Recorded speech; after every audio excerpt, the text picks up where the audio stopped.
പ്രിയമുള്ളവരെ, വചനജ്വാല 1646 ദിനത്തിലേക്ക് പ്രവേശിക്കുന്ന ഇന്ന് 2026 മാർച്ച് 4 ബുധനാഴ്ച എല്ലാവർക്കും ഏറ്റവും നല്ല ഒരു സുപ്രഭാതം ആശംസിക്കുന്നു. നമ്മൾ ഇന്ന് 50 നോമ്പ് 17-ാം ദിവസത്തിലേക്ക് പ്രവേശിക്കുന്ന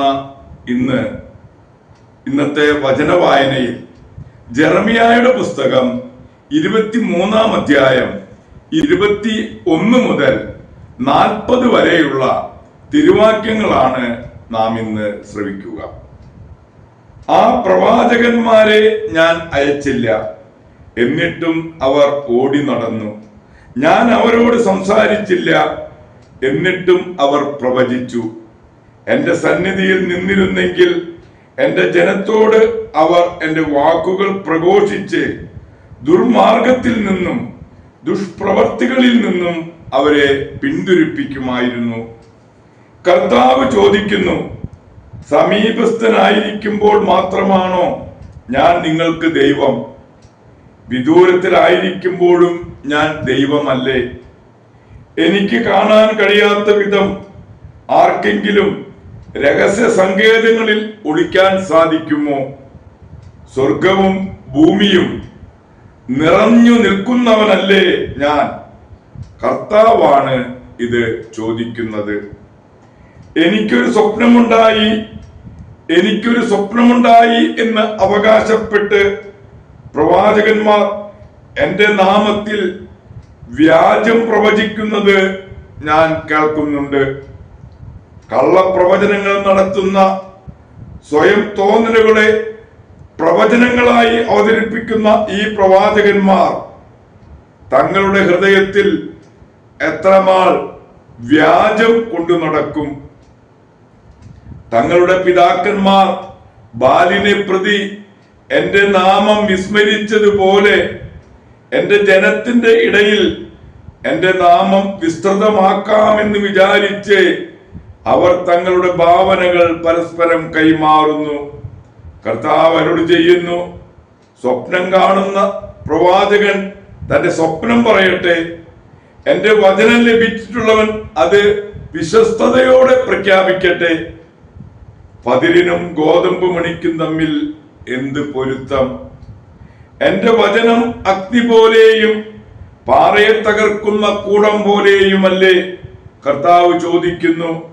അതിനാൽ അയൽക്കാരിൽ നിന്ന് എന്റെ വചനങ്ങൾ മോഷ്ടിക്കുന്ന പ്രവാചകന്മാർക്ക് ഞാൻ എതിരാണ്. കർത്താവ് അരുളി ചെയ്യുന്നു. സ്വന്തം നാവനക്കിയാൽ കർത്താവിന്റെ അരുളപ്പാടാകുമെന്ന് കരുതുന്ന പ്രവാചകന്മാരെ ഞാൻ എതിർക്കുന്നു. കർത്താവ് അരുളി ചെയ്യുന്നു. വ്യാജ സ്വപ്നങ്ങൾ പ്രവചിക്കുന്നവർക്ക് ഞാൻ എതിരാണ്. കർത്താവ് അരുളി ചെയ്യുന്നു. നുണകൾ പറഞ്ഞും വീമ്പടിച്ചും അവർ എന്റെ ജനത്തെ വഴിതെറ്റിക്കുന്നു. ഞാൻ അവരെ അറിയില്ല, അയച്ചിട്ടില്ല, അധികാരപ്പെടുത്തിയിട്ടുമില്ല. അവർ ഈ ജനത്തിന് ഒരു ഗുണവും ചെയ്യുകയില്ല. കർത്താവ് അരുളി ചെയ്യുന്നു. എന്താണ് കർത്താവ് വരമേൽപ്പിച്ചത് എന്ന് ജനത്തിൽ ആരെങ്കിലുമോ പ്രവാചകനോ പുരോഹിതനോ ചോദിച്ചാൽ നീ പറയണം, കർത്താവ് അരുളി ചെയ്യുന്നു, നിങ്ങൾ തന്നെയാണ് ആ ഭാരം, ഞാൻ നിങ്ങളെ വലിച്ചെറിയും. കർത്താവിന്റെ ഭാരം എന്ന് പ്രവാചകനോ പുരോഹിതനോ ജനത്തിൽ ആരെങ്കിലുമോ പറഞ്ഞാൽ അവനെയും അവന്റെ കുടുംബത്തെയും ഞാൻ ശിക്ഷിക്കും. നിങ്ങൾ ഓരോരുത്തരും തന്റെ അയൽക്കാരനോടും സഹോദരനോടും പറയേണ്ടത് ഇങ്ങനെയാണ്, കർത്താവ് നൽകുന്ന ഉത്തരം എന്ത്? കർത്താവ് അരുളി ചെയ്തത് എന്ത്? കർത്താവിന്റെ ഭാരം എന്ന് നിങ്ങൾ ഒരിക്കലും ഇനി പറയരുത്. ഓരോരുത്തരും അവനവന്റെ വാക്ക് തന്നെ ഭാരമായി തീരും.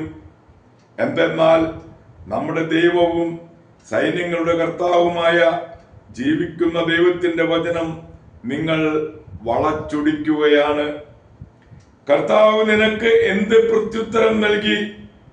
കർത്താവ് എന്താണ് അരുളി ചെയ്തത് എന്നിങ്ങനെയാണ് നിങ്ങൾ പ്രവാചകനോട് ചോദിക്കേണ്ടത്. കർത്താവ് അരുളി ചെയ്യുന്നു, കർത്താവിന്റെ ഭാരം എന്ന് നീ പറയരുതെന്ന് വിലക്കി ഞാൻ നിങ്ങളെ അയച്ചിട്ടും നിങ്ങൾ അതുതന്നെ പറഞ്ഞാൽ ഞാൻ നിങ്ങളെയും നിങ്ങൾക്കും നിങ്ങളുടെ പിതാക്കന്മാർക്കും നൽകിയ നഗരത്തെയും എൻ്റെ കൺമുൻപിൽ നിന്ന് പിഴുതെറിയും. ശാശ്വതമായ നിന്ദയ്ക്കും മറക്കാത്ത അവമാനത്തിനും ഞാൻ നിങ്ങളെ വിധേയരാക്കും. ദൈവത്തിൻ്റെ തിരുവചനമാണ് നാം ശ്രവിച്ചത്. പ്രിയമുള്ളവരെ, ആഗോള കത്തോലിക്ക സഭയിൽ ഇന്ന് പോളണ്ടിലെ രാജാവായിരുന്ന കാസിമർ തൃതീയന്റെയും ഓസ്ട്രിയയിലെ എലിസബത്ത് രാജകുമാരിയുടെയും 13 മക്കളിൽ മൂന്നാമത്തെ ആളാണ് കാസിമർ രാജകുമാരൻ. കൊട്ടാരത്തിലെ സുഖജീവിതം പരിത്യജിച്ച് പ്രാർത്ഥനയിലും പ്രായശ്ചിത്തത്തിലും കാസിമർ ആനന്ദം കൊണ്ടു. തറയിൽ കിടന്നു പീഡാനുഭവ ധ്യാനത്തിൽ പങ്കെടുത്തും ദൈവമാതാവിനോടുള്ള ഭക്തിയിലും ജീവിച്ച കാസിമർ വിവാഹാലോചനകളും പലതും ഉണ്ടായെങ്കിലും ബ്രഹ്മചാരിയായി തന്നെ തുടർന്നു. അജിരേണ ക്ഷയരോഗം പിടിപെടുകയും 25-ാം വയസ്സിൽ ഈ ലോകത്ത് നിന്ന് യാത്രയാവുകയും ചെയ്തു. പ്രിയമുള്ളവരെ, ഇന്ന് തന്നെയാണ് രക്തസാക്ഷിയായ വിശുദ്ധ ലൂയിസ് മാർപ്പാപ്പയെയും അനുസ്മരിക്കുന്നത്. ഗാല്ലസു ചക്രവർത്തിയുടെ മർദ്ദനകാലത്ത് രക്തസാക്ഷിത്വം വഹിച്ച പാപ്പായാണ് ലൂയിസ് പാപ്പ. പ്രിയരെ, വിശുദ്ധ കാസിമിറിന്റെയും രക്തസാക്ഷിയായ ലൂയിസ് പാപ്പായുടെയും മധ്യസ്ഥം യാചിച്ച് ഇന്നത്തെ ഈ നല്ല ദിവസത്തിലേക്ക് നമുക്ക് പ്രവേശിക്കാം. എല്ലാവർക്കും നല്ല ഒരു ബുധനാഴ്ച ദിവസം ആശംസിക്കുന്നു. ദൈവം നമ്മെ ഓരോരുത്തരെയും സമൃദ്ധമായി അനുഗ്രഹിക്കട്ടെ.